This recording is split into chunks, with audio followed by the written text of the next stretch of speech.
North America, a forsaken land. And yet, there were people who decided to go there on their own terms. And who were they? The Puritans. So, who were the Puritans? They were people who left England seeking religious freedom after the Church of England was established. From the British government's perspective, they were outcasts. From their own perspective, they were people who wanted to protect their faith. But out of all the places in the world, why on earth did they go to North America? Because nobody else would. It was pretty much the only place left to go. Where else were ordinary civilians armed with nothing but their faith supposed to go? South America was already claimed by countries like Spain, but North America was seen as empty. So they went because it was open. To the land that other countries wouldn't take even if it was offered for free, the Puritans began their journey for the sake of religious freedom. The journey was a staggering 6,600 kilometers, or over 4,100 miles. Even a straight line from England to New York is 4,100 miles. That's a truly immense distance. This wasn't an era where you could just slap a motor on a boat and chug fuel across the ocean. They traveled by raising sails, harnessing the wind, and rowing by hand. It was a brutal, hellish journey. Many people died along the way. And what about food? There were no refrigerators. They likely survived by catching fish, smoking them, and boiling them into a thick stew like a chowder. The 4,100-mile journey typically took 2 months. Imagine being adrift on the vast open ocean for 2 months. It's just insane to think about. But even after arriving, the Puritans didn't just step right onto the land. The native inhabitants were known to fiercely resist strangers with bows and arrows. So they decided to scope things out first. Hey, take a look through the telescope and see if there are any natives on the coast. Take a small boat and do a quick recon mission. They quietly and sneakily scouted the area. And here's an interesting fact. When they arrived, they were starving. They discovered what looked like burial mounds left by the natives, and when they dug them up, they found a huge stash of corn. The Puritans stole and ate the corn that the natives had buried to survive the winter. They broke one of the 10 Commandments almost immediately upon arrival. Anyway, after scoping things out, they finally landed on the coast of Plymouth in 1620.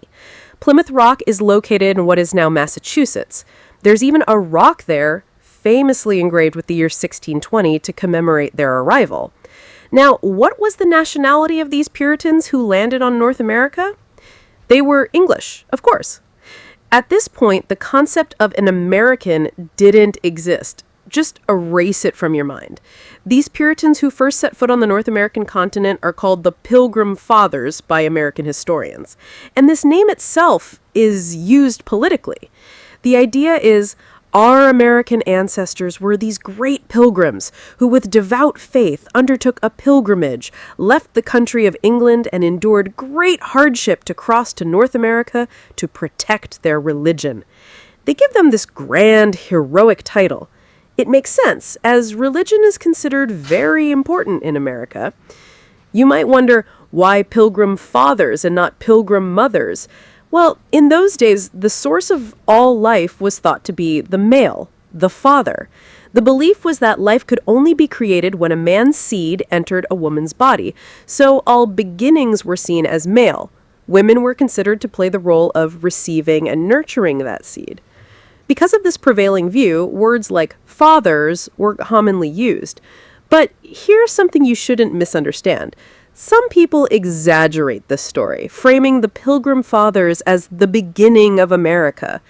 That's not really accurate. You shouldn't think of it in such grand terms. Honestly, these people just came here and lived. They had very little to do with the later process of Britain taking control of the entire North American continent. The idea that the Pilgrims founded America is just a bit of dramatic spice added to history.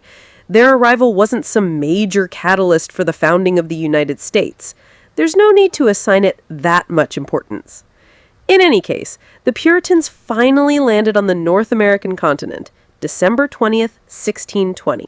After traveling 4,100 miles over 2 months, you can only imagine how much they had suffered.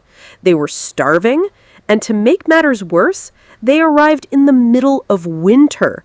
They had to build shelters immediately or they would all freeze to death. They frantically began digging into the earth, gathering wood, and even breaking apart the very ship they arrived on. They started building houses by any means necessary.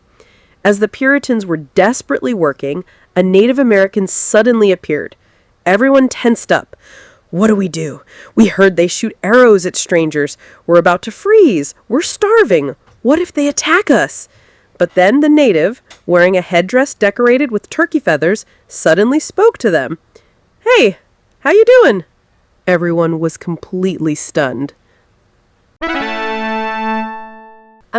A native just started speaking English. A so-called Indian, a name given to the natives of North America because Columbus mistakenly thought he was in India, was speaking English. As it turned out, there was exactly one native in the area who knew how to speak the language. This native even helped the Puritans, giving them the corn his people had buried to eat during the winter. The Puritans had come prepared for the worst, thinking, we're in for it now. They're going to attack us with arrows. So when an English-speaking native showed up and treated them kindly, they were completely bewildered. There was a reason for this. A few years before the Puritans arrived, the English had sent soldiers to kidnap 5 natives. European countries were preparing to colonize North America and needed interpreters to communicate with the local population. You can't negotiate if you can't speak the language. So they kidnapped 5 men, taught them English, and brought them back to North America.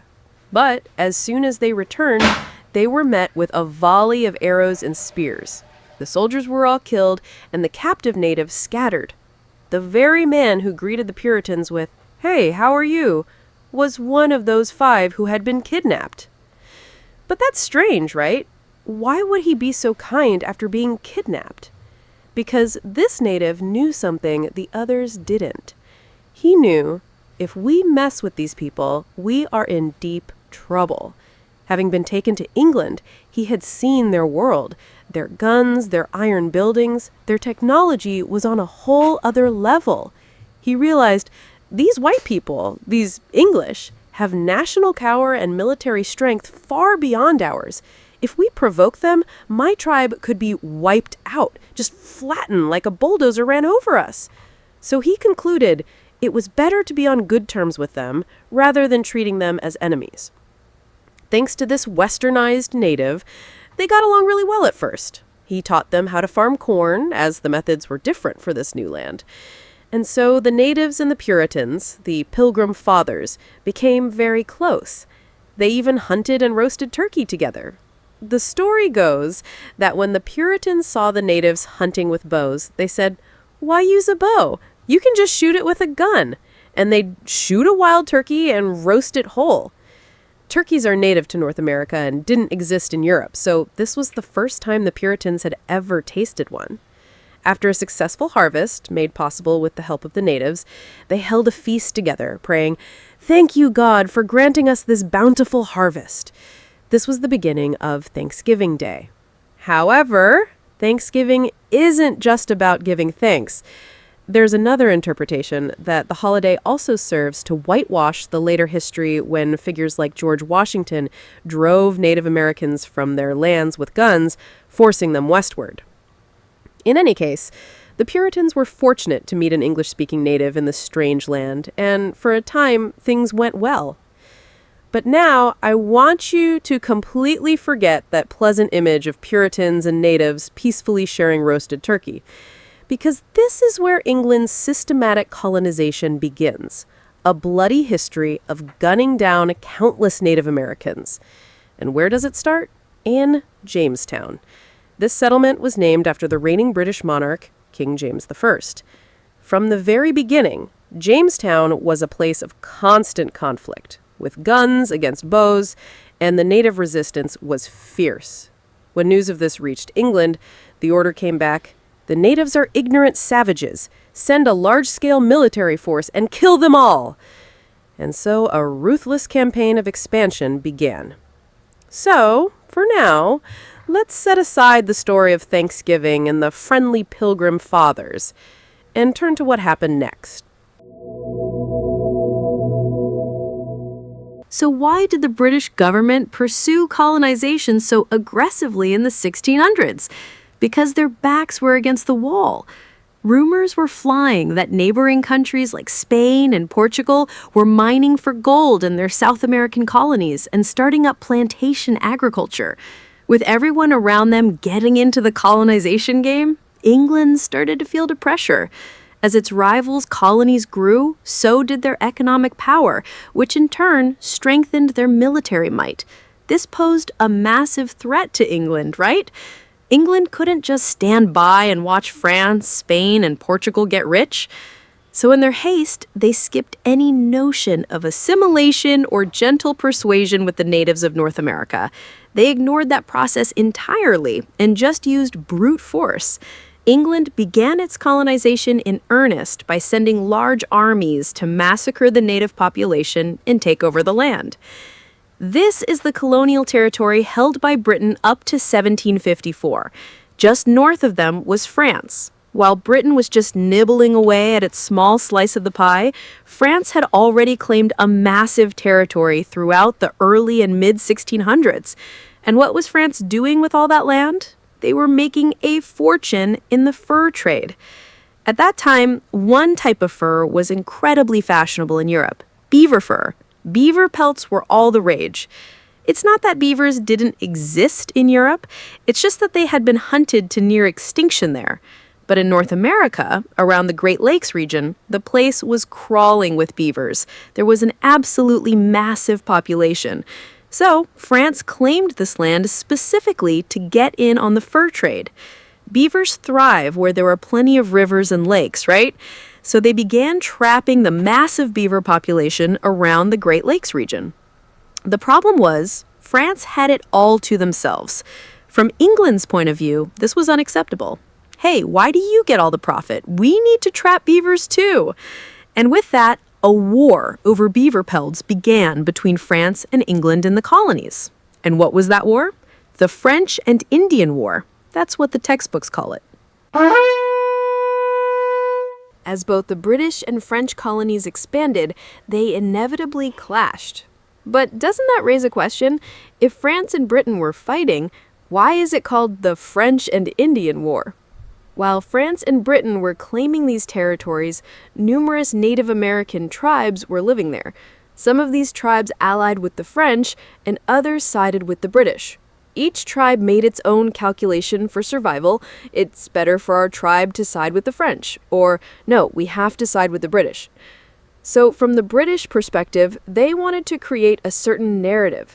They wanted it to seem like those French people attacked the Native Americans that we, the British, were trying to protect, so we had no choice but to fight.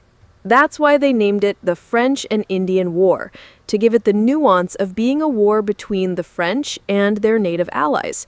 But in reality, besides this war, there was another major conflict happening in Europe at the time, known as the 7 Years' War. They were fought at almost the same time. Shortly after the French and Indian War began, all of Europe was entangled in a chaotic conflict involving Prussia, Austria, Russia, France, Britain, Sweden, Spain, and more. The fight in Europe was essentially mirrored in North America. The dates of the two wars almost completely overlap.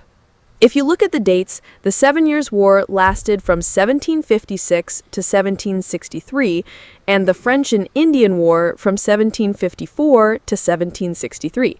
So there was no time to even separate them. When the 7 Years' War started, the fighting just extended to the colonies. You can basically think of it as a buy one, get one free deal for war. When the 7 Years' War ended, this one ended right along with it. But in both the 7 Years' War and the French and Indian War, Britain was the ultimate victor. How did they win? Well, the war lasted until 1763, right? This was precisely when France was becoming a complete mess internally. France was in total chaos. The Palace of Versailles was being extravagantly expanded, the people were crying, "Give us bread," signaling the coming of the French Revolution, and the nobility was living in extreme luxury. To fight a war in North America, you need supplies from Europe. But during this process, French officers and nobles were embezzling defense funds and military supplies, a clear sign of a failing state. They were selling supplies meant for North America on the black market. The situation was a total disaster, and that's why France lost. With France's defeat, the map of North America, which had been divided 3 ways between Spain, France, and Britain in 1754, changed dramatically. The former French territories were taken over by Spain, and Britain got most of the rest. North America effectively became a land dominated by British and Spanish influence. Now, you might think, wow, Britain defeated France and gained a massive amount of territory. They must have profited immensely. But that couldn't be further from the truth, because in war, even the victor suffers huge losses. Losing is just a bigger disaster. A common misconception is that winning a war is pure profit. It's not. War drains a nation's resources. Let me explain why. Imagine a war breaks out. People who were working hard and earning money have to shut down their shops and get drafted into the army. What happens then? They stop earning money. The domestic economy grinds to a halt. In short, it's devastating. If the war drags on, there's no way out. So even if you win a war like this, you've suffered a major loss. And that's what happened to Britain's finances. After the 7 Years' War and the French and Indian War, the British treasury was completely broke. So Britain decided to implement reforms, specifically tax system reforms. And what does tax system reform mean? It's obvious. It means you're going to have to pay more taxes. The country is in a tough spot, so we need you to pay more in taxes. That was the message. They started trying to fill the hole in the national budget, caused by the war, with the people's tax money. But there was a problem. If they had only collected taxes from people in Britain, it might have been fine, but they demanded that the people in the colonies pay a huge amount of taxes as well. You might think, what's wrong with asking them to pay taxes? But the situation was a bit different back then. The people living in the colonies were often poor commoners from England who, believing they'd be stuck in poverty forever if they stayed, crossed the Atlantic with a dream to build a new life for themselves. These people had received no support from the government. For generations, they had endured incredible hardship, tilling the land, working hard to build homes and communities. Then, all of a sudden, the government shows up and says, pay more taxes. It was infuriating. It's the perfect setup for that classic line. What has the government ever done for us? That's exactly what they started saying. At first, Britain tried to collect taxes with these 2 acts, the Stamp Act and the Townshend Acts. Through its tax reforms, Britain created these 2 laws to start collecting revenue. The Stamp Act isn't complicated, it's about paper. They basically slapped a tax on every kind of paper people used frequently. Passports, books, newspapers, licenses. If it was paper, it got taxed. That was the Stamp Act.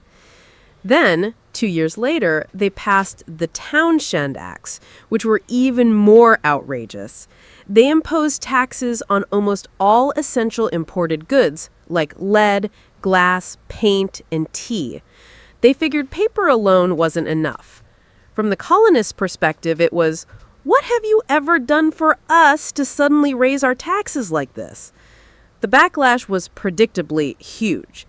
Normally, before you raise taxes, you're supposed to build a case for it, create a pretext. But they just hiked them without any warning, so of course the resistance was fierce. What do you think the colonists did when they were suddenly hit with a tax bomb? They rose up in protest. They were furious. We came here with nothing, cultivated this wilderness, grew corn, fought the natives ourselves, and survived by hunting wild turkeys. Why are you taxing us now? What has the government ever done for us? A massive uproar ensued. The colonists began to protest fiercely, particularly around the port of Boston. The protest grew so intense that the British government had to back down. Sorry, we get it. We won't collect the taxes. If you're going to react like this, we have no choice. They repealed most of the tax policies. However, there was one tax they insisted on keeping, one thing they felt they absolutely had to collect on: tea. They said, we'll drop everything else, but we have to collect on the tax on tea. Why were they so obsessed with tea? Because at the time, the British East India Company's warehouses were overflowing with a massive surplus of tea. Even today, when inventory piles up, it costs money to dispose of it, right? It was the same situation. They needed to sell this tea fast. So to get rid of the surplus tea, the British government declared, we will sell this tea at a dirt cheap price. The price of tea became much cheaper than before. Why? Because they completely upended the distribution system. Normally, the East India Company would bring tea from places like India or Sri Lanka, sell it to merchants in London, who would then sell it to wholesalers, who sold it to retailers, who finally sold it to the colonists in North America. The price was naturally high. They simplified this by allowing the East India Company to ship the tea directly to North America, bypassing the London merchants. By cutting out 2 or 3 steps in the distribution chain, the price of tea dropped dramatically. It became so cheap that they figured it would be fine to add a small tax on it. When tea was first introduced to Europe, it was expensive, like pepper, a luxury that nobles drank formally as part of their English breakfast. But it was now becoming a cheap beverage that anyone could afford. But even with the British government selling tea at such a low price, it didn't make much of a difference in the colonies. People didn't bother buying the British tea. Why? Because they already had access to something even cheaper: smuggled Dutch tea. Everyone was already drinking Dutch tea that had been brought in secretly without any taxes. Since they were all drinking this smuggled tea, nobody really cared whether Britain taxed its tea or lowered its price. But this is exactly what leads to the Boston Tea Party.